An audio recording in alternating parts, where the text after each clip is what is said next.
ใส่มาบ่เป็นบ่ต่อบ่เป็นเทมันเลยพายจานเพิ่นน่ะเทมันเลยคือเก่าแหละนี่เด้โอ้ได้เรื่องนี่ตัวนี้ต้องไปพุ่นเด้อเอาขอดเอา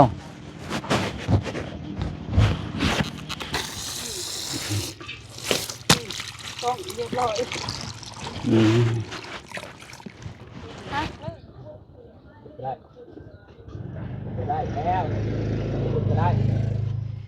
ไม่ต้องเอาผัวนะ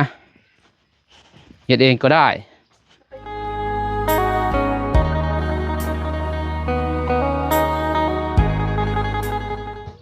พี่น้องเอ้ย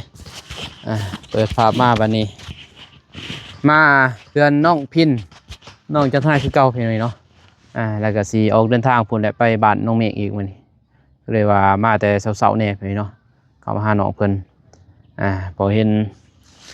ต่อทอนก่อนต่อไว้แล้วสิให้เพิ่นนั่นซุบเขาไปพี่เนาะให้ไอ้แดงเพิ่นเฮ็ดนำนั่นแหละมึงเพราะว่ามื้อนี้เผาแน่เผาไปพี่เนาะกราบทักทายสบายดีสวัสดีเด้อพ่อแม่พี่น้องหมดสู่ผู้สู่คน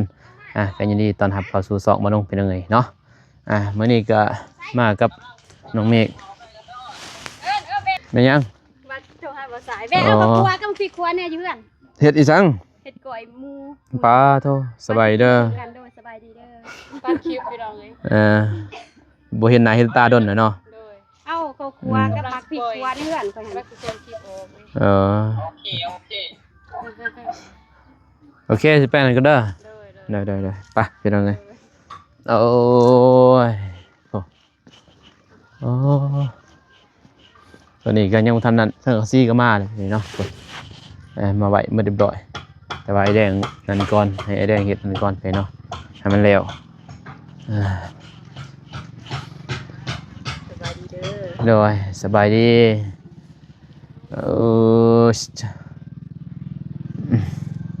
ต่อทอก่อนพี่น้องเนาะเพราะว่าตัดเด้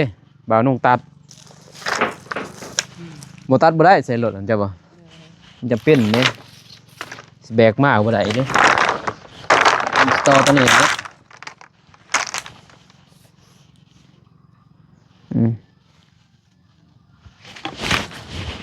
ตัวนี้ใส่มาบ่เป็นบ่ต่อบ่เป็นเห็นอยู่บ่โอเคเห็นอยู่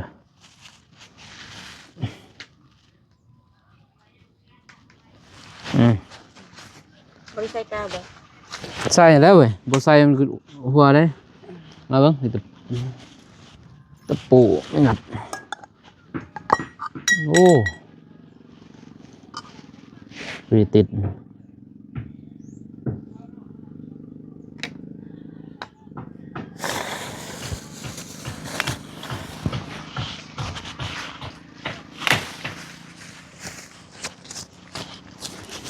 ใส่จันทนาเห็นยังเว้ยมานี่จันทนาอุตสาบังกระดอน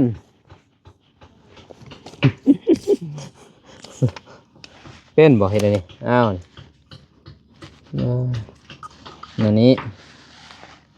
เห็นตัวนี้โตขึ้นนี่แหละโต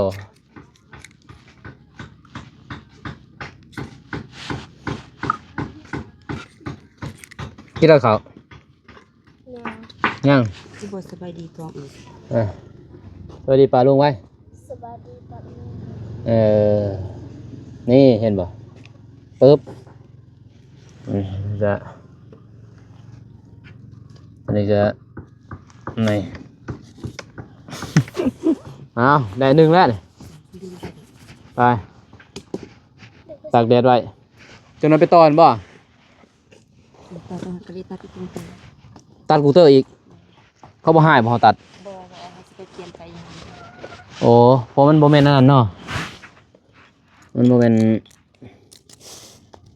อยู่ไสเหรอใหม่คนนึง เออตาดีเว้ยผู้สาวนี่สาวตาดีดำหมดเลยต่อเบ้างสาวบุญมีสาวบุญมีแต่งยากเนาะนั่นว่าเอิ้นสาวทองมีมันยากสาวบุญมีซะเอาเลยนี่ต่อถือได้เหรอ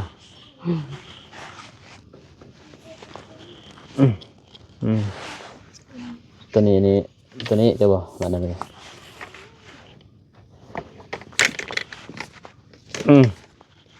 ไปดึงไปขดเลยเนาะขดแท้จันทนาพ่ออยู่ป่ะฮะ10 อันเนี่ยครบบ่10 อัน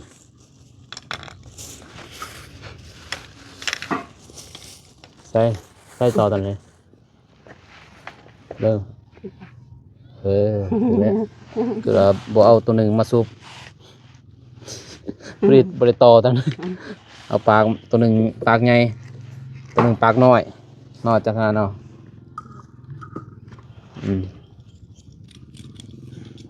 เพราะว่าทอมันยาวอยู่แล้วเห็นเนาะแต่ว่าต้องตัดเอามาบ่ได้เด้เฮ็ดจังได๋ได้ตัวนี้บ่เ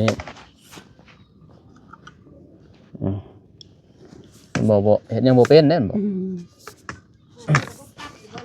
ตัดแล้วเอามาใส่รถนั่นเด้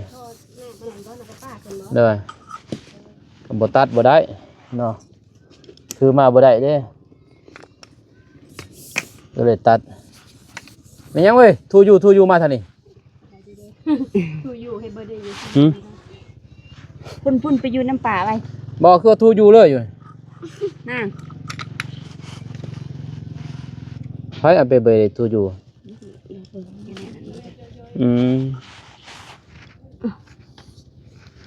ไม่ได้นะติดลิขสิทธิ์นะ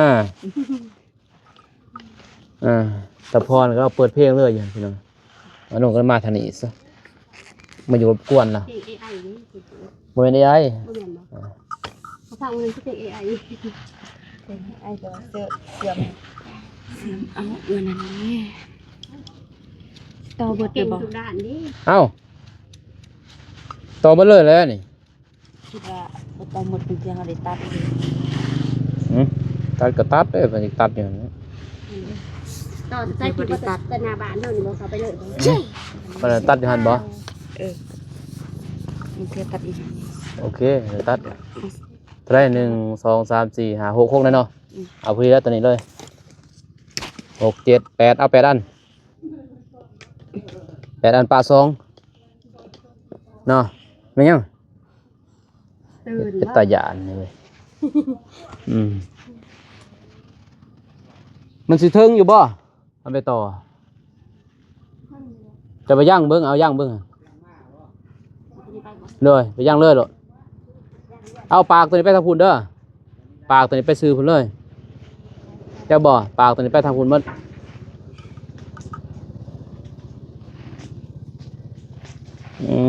มาคักเว้ยมาตัวนั้นนะท่านเนี่ยท่านจันทนาโอเมนตัวนั้นแม่เนี่ย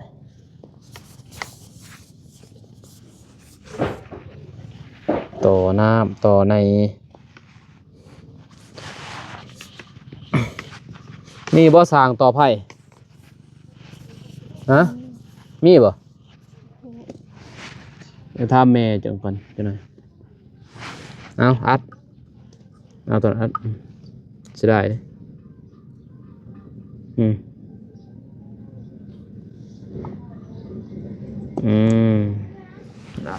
ไป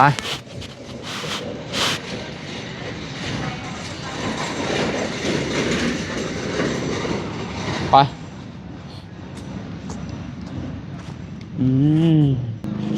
ได้อีกแล้ว ได้บ่ฮะพ่อบ่ตัวนี้ได้เพียงใดใส่ตัวนี้บ่ต่อแล้วบ่ใส่แล้วบ่เก่าฮะ แต่ว่าเขาใส่กับอันเขาโตตรงนั้นคือสิบ่มีน้ำไหลดอกถ้ามีน้ำไหลมันก็ออกมา มันเปื้อนได้บนได้บนนี่บ่ เป็นผสม เอาเบิ้งอ่ะมาเบิ้งจันบ่ใส่ก้าวก่อนเอากระจกมา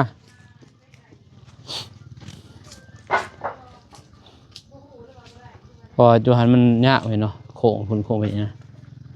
เลยสิเปลี่ยนมาใส่บนนี้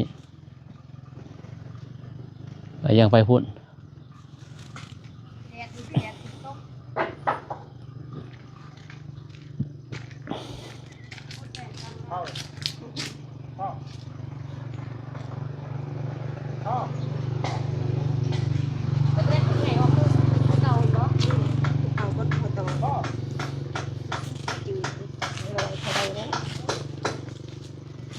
นี่เดียวนี่เสียม เขาอยากบนหันนี่หันนั่นแหละ มันจะเป็นดินแข็ง ไผ่พอเคยสั่งปลาเถาปะ แกงนั่นมาได้เนาะบล็อกใส่หญ้าเอิ้นหญ้า ปลาเถาบนหินเนาะ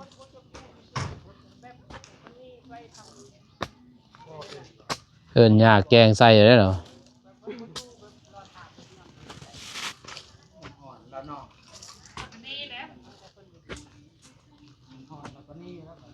เลิกเติบไปเนาะท่อใหญ่ป่ะ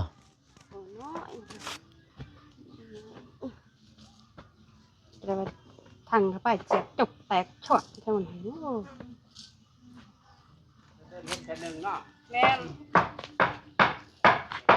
พูดหัวปีบ่พูดเพียงไหนเป็นได้ปฐมหรือบ่ ปฐมเลยฮะดิแม่นบ่ พูดทอใหญ่นะป้าบ่ดิ โอ้จะไปเพิ่นเอาไปแป้นปอกไว้อยู่บ่จักแม่นบ่จินตนาการเด้บัดนี้ บ่แม่นติมองตอนน้ำพุ่นบ่ งัดเลยจมบอก ได้ อีดอกจมผู้บ่าวยังได้ ยังโจรบ่ได้เนาะ มันนี่เด้ขะต้นอันดียังว่าเขามันบ่ได้อันนั้นซึมเนาะ คือว่าเขา เขาใส่ก้าวบ่ บ่ได้ใส่ บ่ใส่บัดน้ำมันซึมได้บาดมันแห้งเลยจักบ่ เขาดันไหลเด้เนาะใส่กอก ถอรถ ใส่แล้วก็บ่ใส่มันสิบ่นั่นบ่ พูดกว้างๆนี่ บ่มีก้าวนี่สิใส่ได้ หัวนั่นบ่ เพิ่นต่อมื้อนั้นบ่มีก้าวดอกสร้างห้องน้ำเพิ่นเฮ็ดแม่นบ่ ว่าเขาเอง บ่แม่นบ่ บ่ว่าเขาอยู่เบิ่ง เดี๋ยวเราไปใส่ก้าว หัวจะบ่ใส่จะบ่ ข้าวแห้งเนาะเกือบก็บ่ใส่ใส่เด้อมื้อหน้าเกือบ จะเหยียบตะปูแต่มันเห็นตะปูลาย บ่มีเกือบบ่มีแต่ว่าเกือบใส่ ขุดรถขุดไปหอดพุ่นนั่นจึงได้ใส่ก้าวเด้อเอามาก้าวใส่พุ่นก้าว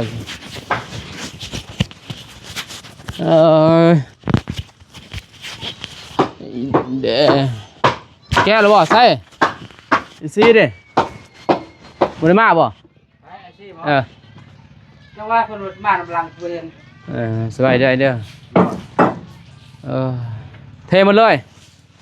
พายจานเพิ่นน่ะ เรียนมาเลย คือเก่าแหละนี่เด้โอ้ได้เรื่องนี่เนาะดินเอาเข้าแหละสบายบัด เรียนมาเลยก็จะได้เอาดินเขาอีกเลย แล้วเป็นยังละ ไม่ได้เขาวะ มีเทนั่นเลยว่ามันเปื้อนซื้อนะ เอาแต่ปรับมันเพียงเนาะ ปรับเป็นเพียงมันก็เทนั่นแหละก็เลยเรากินข้าวดอกเรือดินข้าวบ่จะงามให้ซ้ำนั่นเนาะ อแล้วให้มัน โอ้ เพียง ยซ้ำนั่นโอเค ตัวนี้ได้เขา ตัวนี้กอนิดนึงเนาะ โดย กอไปซ้ำรูปลง ให้มันนั่นเนาะเทเลยเนาะบ่ก็กะตีแม่นเอาเด้เวลาเทตีแปนเนาะ แม่นคือแปนเอาแล้วก็เทให้มัน โดยนี่แหละกินข้าวแล้วบ่ ข้าวเพิ่น ยัง ข้าวเช้ากินแล้ว เสื้อข้าวปุ่นมาให้มึงไปเอาก่อนเด้อเอาข้าวปุ่นก่อนพี่น้องกระป๋องกระปุนเผาให้บัดนี่เผาเนี่ยขุดเลยเด้อ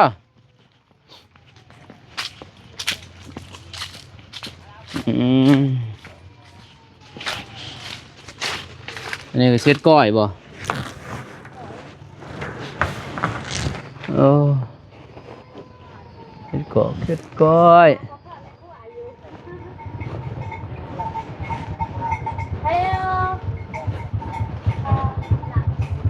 คนดังบ่โอ้บริดังเลยเด้อ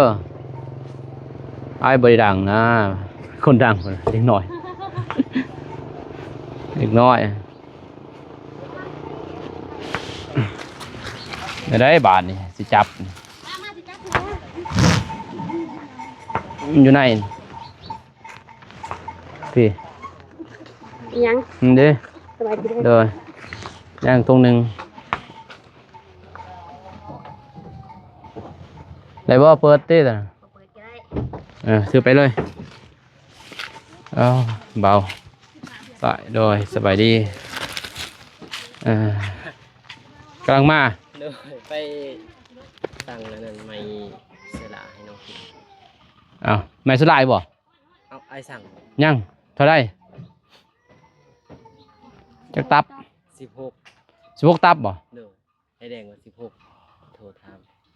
ตับพ่อ ไอ้แดงว่าพ่อบ่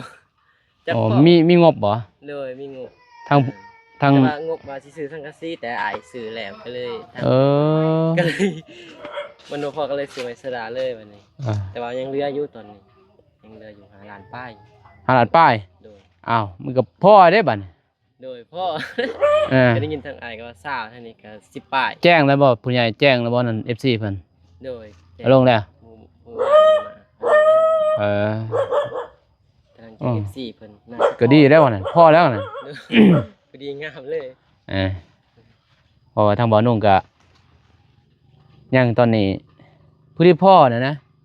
พ่อวงกบผู้ที่พ่อเลยวงกบแล้วก็ซื้อลูกติงอีกบ่อนุ่งซื้อลูกติงมาอีกเพอเงินเพิ่นยังอยู่14นี่แหละ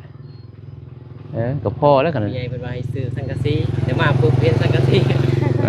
กับผาจานเพิ่นเด้ เลย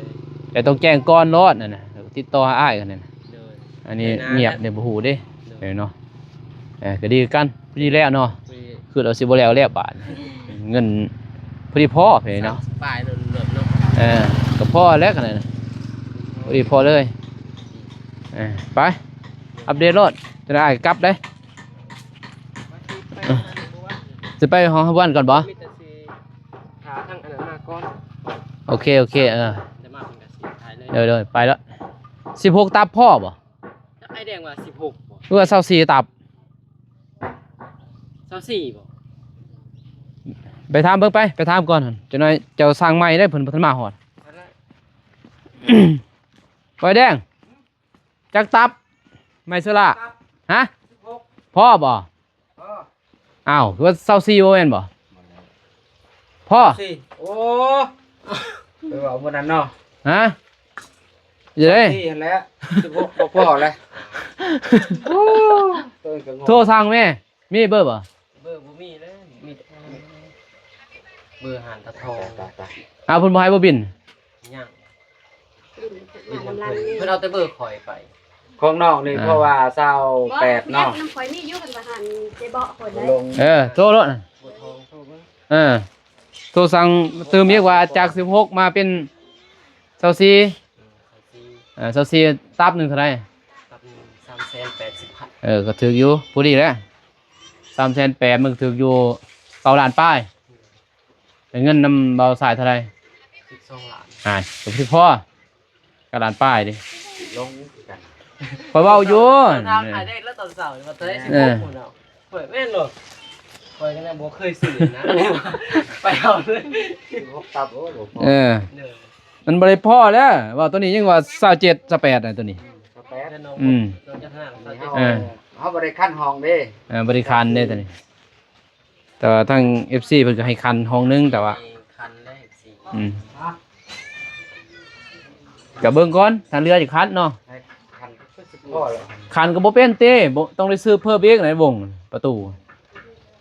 บ่ได้ดอกมีแต่ตาม ห้องเนาะ ตามแบบน้องเพิ่นว่าเลยแต่นั้นมันยากเนาะ มันอยู่ในโทรศัพท์หน่วยเก่า แต่ว่าน้องสร้างมาประตูก็2 นั่นเด้ เล่นแต่แกเอาน้องเที่ยง สร้างมา เพราะว่าเอาทางลงเงินครัวเพิ่นนี่เด้เพิ่นว่า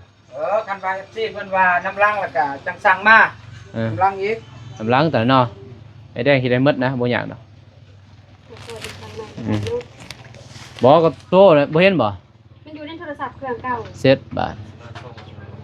เพิ่นบ่มาเต้ก็ไปก็มาเด้จาก16ก็ยังอีก12ตับ ลงขอโทษนั่น ยัง10ตับ ยัง10ตับแม่นยัง8ตับ อ้าว 16กับ16 เออ อยากซิบ 24หรือ26 เจ้าสี เพราะว่า24ยัง8 ยัง8ตับมันเขาบ่มาส่ง แล้ว8ตับนี่บ่มาแล้ว เอามาพร้อมเดียวเลย นั่นแหละ ขี่ไปถ้าบ่มีจะเป็นแล้ว เราอยู่นี่บ่จังอยู่ตุลาบ่ จุฬา ออกไปคราวเดียวได้เพิ่มแรงดีแต่ว่าเดียวเรามาส่งให้เนาะ เออ ได้เพิ่ม แล้วบ่เอาเบอร์เราเลยนี่ ไอ้ฮัมมีเบอร์อันไอ้ มีอยู่แล้วโทรหาเราโลดขอเบอร์ไอ้ทองแน่บ่บ่ได้โทรหาแน่ เบอร์ไอ้ทองนี่มีอยากดวนน้ำเพิ่น อืม ไปเปิดกันพังเลย เอ้าข้าวปุ้น เด้อขอบใจ เออ ดีแล้วมาหอดก่อนดีแล้ว พากนี่แหละเพิ่นสร้างนำนี่เด้น้องพินไปให้น้องพินโลดน้องพินเอ้ย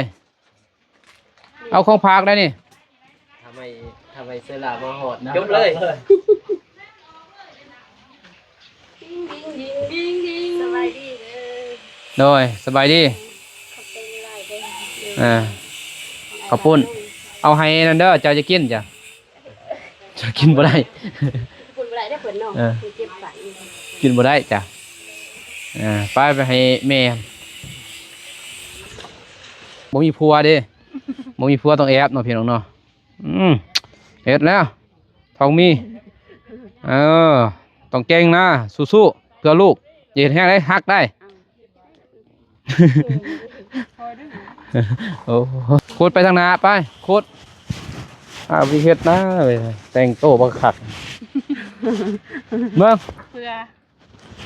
แม่น้องเพื่อน้องจันทนา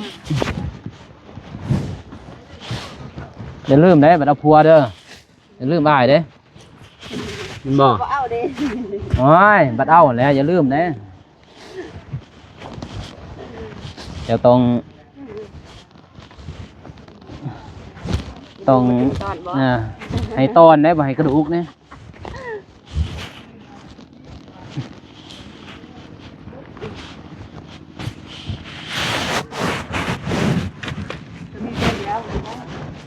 ตัวนี้ต้องไปพุ่นเด้อเอาขอดเอาเล็กแล้วหน่อยยังหน่อยอยู่กะเท่า7-8 ปี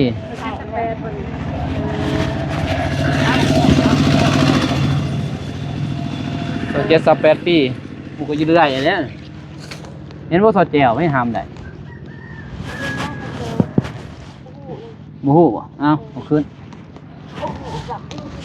เดี๋ยวเบิ่งได้สองอ่ะเดี๋ยวเบิ่งแล้วเอาเราฮะ ตัก เห็นอายบ่กล้องหั่นเห็นแต่ทองมีบ่เห็นแต่ทองมีบ่ โอ้ย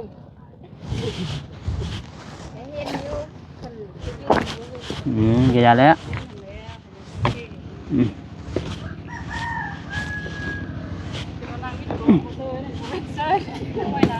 มีบ่นั่นสร้างต่อไผ่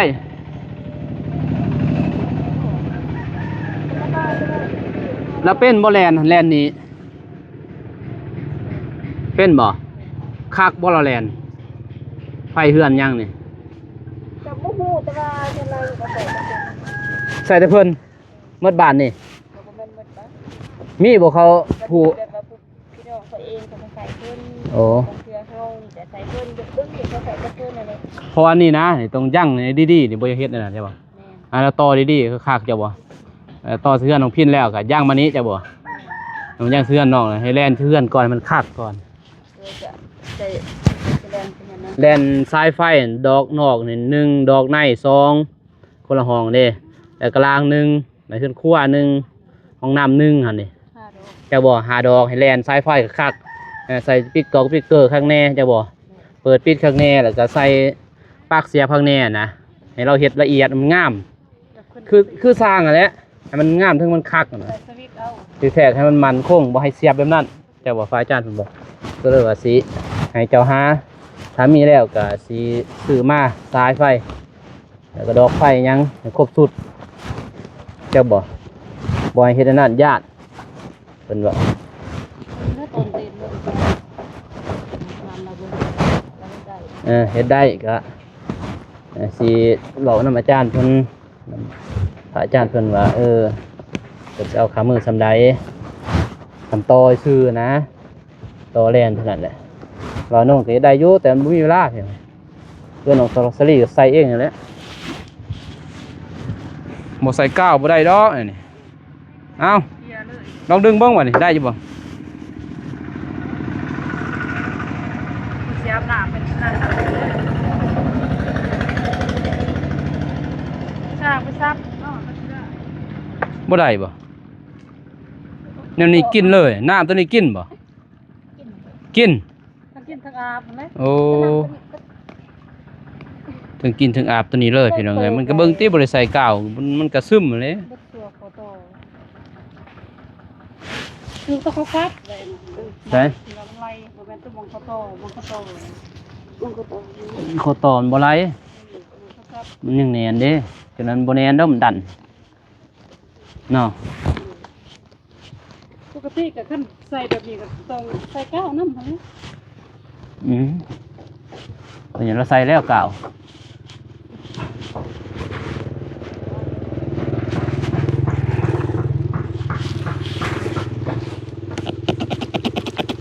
โอ้ยเนาะอืมแข้งบ่นนี่คือโอ้นี่คือหัวต่อ ชั่วไปอีกอันน่ะ สิได้ ต้องเรียบร้อย อืม ฮักเลยเด้อ โอ้เราใส่โยนี่ก้าว จะบ่ อืม บ่มีนะกับบริษัท มีแตัวบนเดียวนี่แหละเสร็จบาดนี่ปะเอ๊ะมัน ได้ดิ มันวาย เข้าสวีบอกเขาปิดก่อนบ่มีเด้อเนาะบ่มี ยังได้บาดนี่ น้ำเต็มเลยนั่นแหละอัดเบิ่งนี่ก้อนนี่ มันอยู่ซื่อแล้วมาตองมันบาดนี่ ต้องย่างหั่นเด้เนี่ยนี่ก็สิเต็มเลยนะ ยัง ย่างนั่นน่ะเอาไว้ย่างมาผิดติถือว่ากระเบา มันกดสิ กดเลย ได้ได้แล้วกดก็ได้ เอาเดียวเนาะใส่ยางตัวนี้เป็นตะนางเขาแล้วเป็นเอาไว้ในบุเป็นบางนี่มาจัดการครับ ไปหรือว่าน้ำ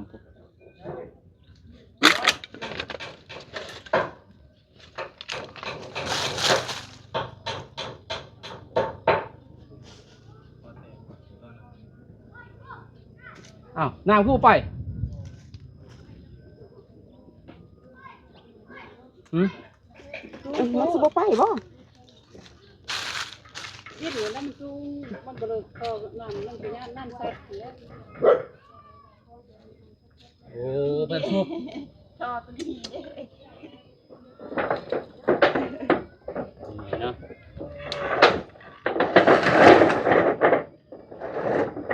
โอเคอ้าวเห็นบ่ว่าหัวแต่มาใส่นี้เดี๋ยวนะ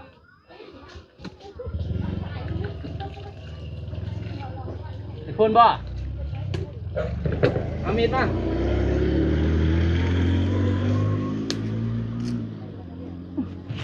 มีด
อ้าวพี่น้องเอ้ยกลับมาคืนไปเอาไม้ลืมไม้อยู่หั่นไม่ต้องเอาผัวนะเฮ็ดเองก็ได้น้องบุญมีวะน้องทองมีวะใส่ตัวนี้ก็บ่ยากต่อมาเลย มันสิเป็นขดปะ โคตรน้าตัดน่าจะหน่อยเอามาใส่ทอมาอยู่หั่น บ่ต้องอยู่บ่ บ่ตัวพุ่นและตัวใหม่หั่นเอามาเลยโอ้ลืม3ทางเนาะ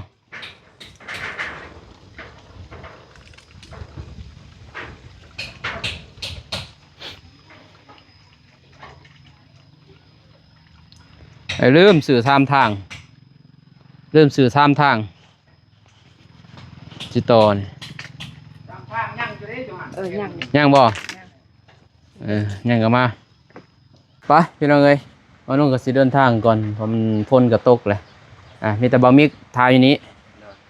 อัปเดตจุดค่ำมาแล้วว่าอาจสิเขาไปโดยเขาไปฝนก่อนไปเนาะว่าน้องเมฆก่อนฝนตกฝนลิ่นเอาหมดได้บ่เครื่องไปสบายดีโดยโอ้ยกระนกกระตกอีกโอเคพี่น้องคลิปนี้มันก็สิจบคลิปนี้ก่อนพี่น้องก็ขอบคุณขอบใจขอบคุณ